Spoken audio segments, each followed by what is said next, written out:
உலகில் உண்மையிலேயே ஒரு ஏரியின் அடியில் முழு காடு ஒன்று மறைந்திருக்கிறது. ஆம், கஜகஸ்தானில் உள்ள லேக் கைண்டி என்ற ஏரி இதற்கு புகழ்பெற்றது. 1911ஆம் ஆண்டு ஏற்பட்ட சக்தி வாய்ந்த நிலநடுக்கத்தால் ஒரு பெரிய மலைச்சரிவு ஏற்பட்டது.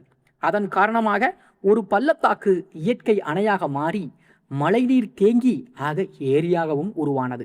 ஆனால் அந்த பள்ளத்தாக்கில் ஏற்கனவே இருந்த மரங்கள் வெட்டப்படவில்லை. தண்ணீர் உயர்ந்தபோது முழு காடும் நீருக்குள் மூழ்கியது. இன்று அந்த ஏரியில் பார்த்தால் நீரின் மேல் பகுதியிலிருந்து மரங்களின் உலர்ந்த தண்டுகள் மட்டும் வெளியே தெரியும்.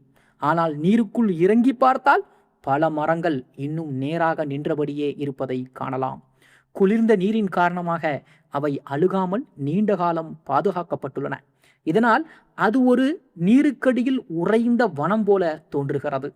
தொலைவில் இருந்து பார்த்தால் சாதாரண ஏரியாக தெரியும் அந்த இடம் உண்மையில் ஒரு முழு காட்டையே தனது அடியில் மறைத்து வைத்திருக்கிறது.